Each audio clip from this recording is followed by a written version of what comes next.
Сайн бацхан уу? Улс олд байна. U Academy-ийн англи хэлний хичээл 5 дамжлаа. Энэ хичээл дээр verbs үздэцгээе, үйл үг. За тэгэхээр та бидний амьдрал үйл өнөдөр дүүрэн тийм ээ. Бидний одоо эргэн тойронд байнга одоо ямар нэгэн байдлаар юм тохиолдож идэг, юм болж байдаг.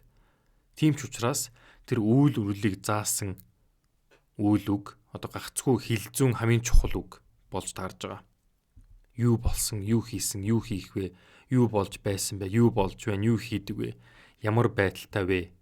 Гэх мэт ийм төрлийн асуултанд хариулагддаг үгсийг үйл үг гэнэ. Үйл үгсээ наривчилж үзэхээс өмнө хэдүүлээ infinitive form гэдэг юм үзэх ёстой. Infinitive form гэдэг нь юу вэ гэхээр анхдагч хэлбэр гэж байгаа. Монгол хэлэнд бид нар үйл үгээ нэг хээгэр дуусгадаг тохиолдол байдаг шүү дээ. Ямар нэгэн цагт хуургаагүй, ямар нэгэн одоо дагуур мавгуур залгаагүй, харин ямар ч одоо өөрчлөлтгүй одоо дангаараа хэлбэр өгдөө шүү дээ. Идэх, бичих, унтах гэх мэт. Ямар нэгэн цаг заагаагүй, эсвэл ямар нэгэн нөхцөл аваагүй байгааз тэрнтэй адилхан англи хэлэнд бас тийм анхдагч хэлбэр гэж байдаг. Infinitive form. Infinitive form-ийн энэ to гэдэг үгтэй заавал хэрэглэнэ. To тэгээд үйл үг нь eat, идэх, to write, бичих, to sleep, унтах. Энэ бол бүх үйл үгт хамаатай. Бүх үйл үг ийм анхдагч хэлбэртэй байдаг. За одоо харин үйл үгсийг наривчлан харцгаая. Бүх үйл үгсийг хоёр хуваажуулна. Нэг бол regular, дүрмийн үйл үг, эсвэл irregular, дүрмийн бус үйл үг. За хэдэн дүрмийн үйл үг харцгаая. To listen, to love, to rent, watch. Дандаа үйл үг шүү. Сонсох, хайрлах, түрээслэх, харах, үзэх. За яагаад энийг дүрмийн үйлэг гэж нэрлэж байгаа вэ гэхээр бүгдээрээ ижил адил дүрм дагдаг учраас. За ямар тохиолдолд тэр адилхан дүрм дагдаг вэ гэхээр өнгөрсөн цаг дээр хувирахтаа. Өнгөрсөн цагт хувирахын тулд ed дагуур залгадаг. Ийм байдлаар. Ed, listened. Сонсох байжгаад сонссон болж байна. Тэгээд love, loved. За энэ дээр love гэдгийн урд ганц d үсэг нэмсэн мэт харагдаж байгаа боловч тэгэхгүй шүү. Ерөнхийдөө love гэдгийн сүүлийн их шиг үсгийг e-г аваад тэгээ оронд нь ed залгацсан гэсэн үг гэж ойлгох ёстой шүү дээ. Гэхдээ яг уу ерөөсө ганц d нэмсэн мэтэл ерөнхийдөө болж байгаа бол нэг чанар ялгаа байхгүй. Хайрлсан, түрээсэлсэн, rented. Дахиад мөн ed нэмж байна. Watched, харсан, үзсэн. Бүгдээрээ нийтээрээ адилхан нэг дүрм дагж байгаа. Тэрнээс гадна анзаарч байгаа юм юу вэ? Listen, love, rent, watch. Дандаа нэг үндсэн үгийнхаа суурин байгааз яг үндсэн ямар нэгэн үсэглэл өөрчлөөгүй зүгээр л ард нь нэмэлт дагавар нэмсэн. Listened, loved, rented, watched. Ямар нэгэн одоо listen гэдэг үгийн ямар нэгэн үсэглэлийг өөрчлөөгүй, дуудлагын ч гэсэн өөрчлөгдөөгүй. За одоо харин irregular verbs харцгаая. Дүрмийн бус үдэг. За нэрнээс нь одоо шууд ойлгомжтой шүү, тэ. Бүгдээ нэгэн ижил адилхан дүрм дагдаг үгсийг irregular дүрмийн бус үдэг гэдэг. Eat, write, read, pay. Эдгээр үгсийн ард ed нэмээд ed дагуур нэмээд тэг өнгөрсөн цагт хувиргана гэж байхгүй. Харин эдгээр өөрсдийн одоо байдлаараа өөрийн онцлогоороо хувирдаг. Ерөнхийдөө бол ингээд сахилахгүй хүүхдүүчиг гэж ойлгож болно. Дүрм дагдаг, дүрсгүй хүүхдүүчиг дураараа. Eat гэхийг чивлэ идэх гэхийг яаж идсэн болох вэ? Ийм байдлаар ate болно. За энэ eat байсан үгийн үсгэлийн бүр оронгоор нэргүүл ачиж байгаа шүү дээ. Нэгдүгээрт үсгэлийн өөрчлөлтсөн. Хоёрдугаарт дуудлага тэр чигээрээ огт өөрчлөгдсөн. Eat байсан ate болоод огт өөр дуудлагатай болоод огт өөр үсгэлтэй болоод тэгээд идсэн болж байгаа байхгүй юу? Сонирн багаас. За write гэдэг чинь wrote болно. Бичих, бичсэн болж байгаа. За энэ дээр яг хуу ганц үсэг өөрчилдөж байна. Гэхдээ эн чинь том одоо өөрчлөлт явагдаад байна шүү дээ.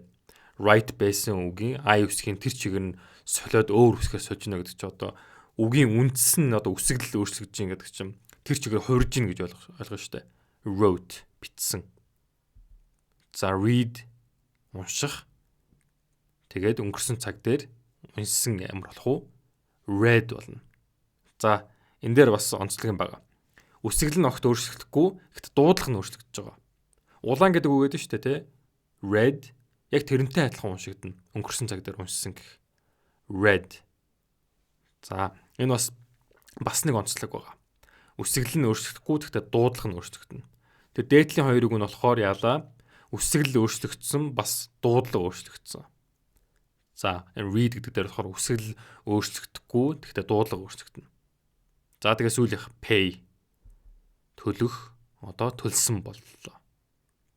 За тэгэхээр энэ дээр бас нэг 3 дугаар онцлог байгаа. Үсгэл өөрчлөгдсөн мөртлөө дуудлага paid. Тэгээ дуудлага нь одоо энэ дөрмийн үйл үг шиг хувирж байгаа юм шиг дуудагдаж байгаа байхгүй юу? Ерөнхийдөө бол түрүүний энийг харсан уу? Энэ pay гэдгийн үндсийн ард нь ed нэмсэн мэт уншигдаж байгаа зү тэ? Paid. Гэхдээ үсгэлэх нь id огт өөрөөр.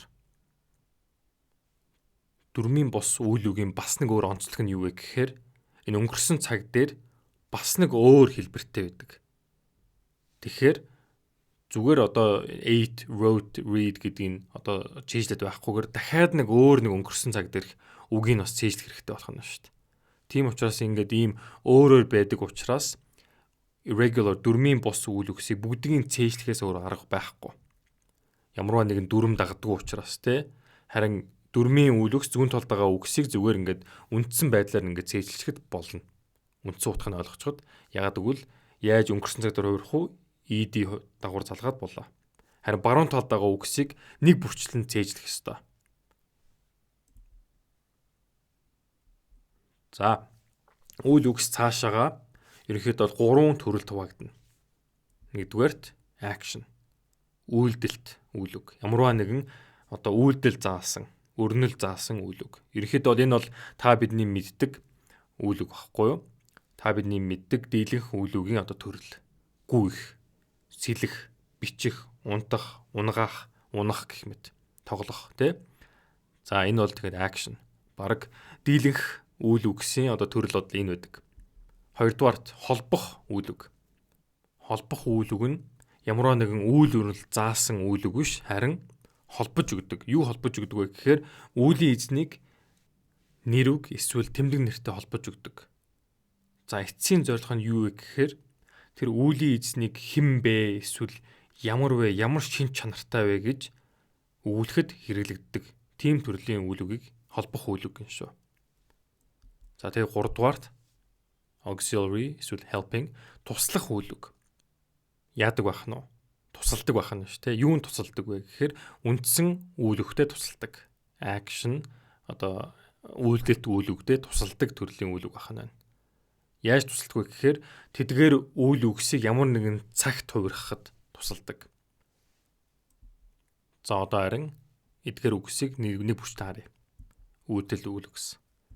Сэлэх, унших, татах, эргэх, гүйх, унах, урах, шидэх, өшөглөх, тэгээд асгах, эсвэл гойжуулах. Үйлдэлт үйл үгс нь гэхдээ бас цаашаа 2 хуваагдана. Transitive эсвэл intransitive. За эдгээр үгсийг бол нэг цээжлэх хэрэггүй, зүгээр яадаг гэдгийг та бүгд ойлгочиход хэрэгтэй шүү. Transitive гэдэг нь ерөнхийдөө бол тусах үйл үг, intransitive is тусах үйл үг. За энэ юу тусах талаар яриад байгаа юм бэ гэхээр тэр үйлдэлээ ямар нэг юм дээр тусгахыг хэлээд байгаа байхгүй юу? Жишээлбэл энэ read гэдэг үгийг аваад үзье те.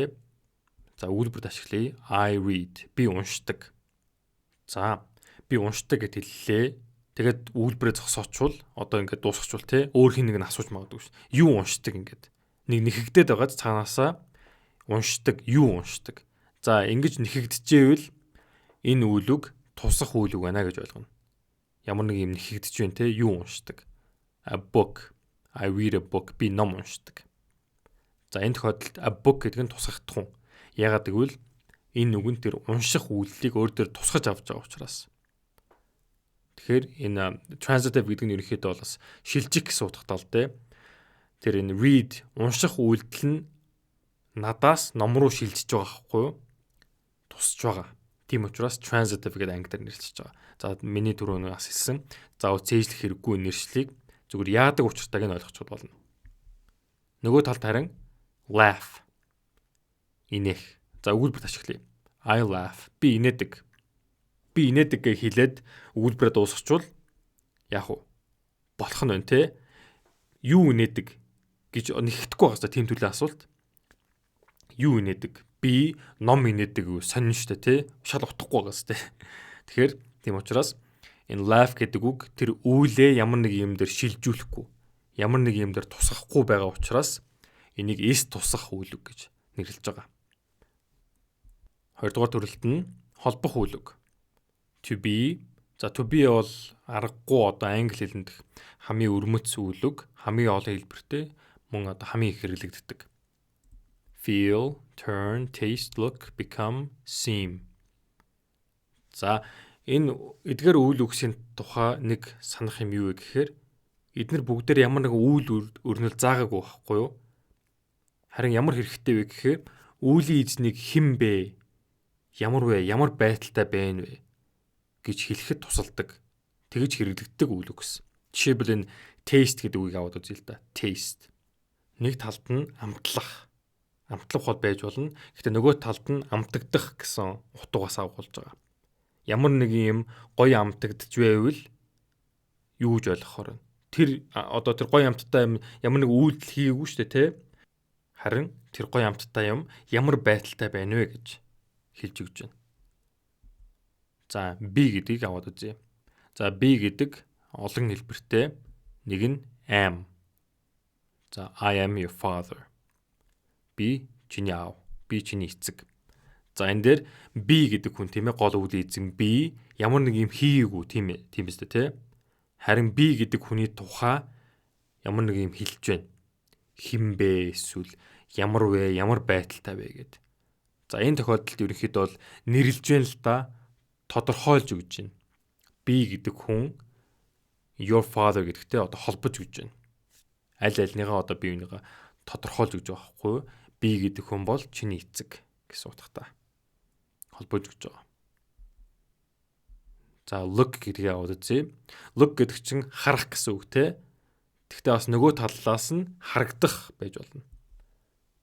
Өгүүлбэрт ашиглавал I look old. Би хөгшин харагддаг. Би хөгшин харагдаж байна. За энэ дээр мөн адил I гэдэг хүн би ямар нэг юм хийгээгүй шүү дээ те. Ямар нэг юм тийш хараагүй харин харагдаж байгаа байхгүй юу? Харагддаг. Би гэдэг хүний талаар ямар нэгэн байдал өгүүлэхэд тусалж байна. I look old. За энэ linking verbs-ийн онцлог нь тийм байгаа шүү. За тэгээ эцэст нь auxiliary эсвэл туслах үйл үгсийг харцгаая. Туслах үйл үгс бол have, be. За дахиад be гараад ирлээ те. Би чинь бас холбох үйл үг хасаг гадна бас туслах үйл үг нэлээд их хэрэглэгдэнэ. Must, will. За энэ доогуур байгаа үгс баймж үгс гэдэг бас ямар нэгэн төлөв байдал заасан. Тэгээд бас do. Do бол нэлээд их хэрэглэгддэг. За do гол нь наривчлаа харъя. They do not talk.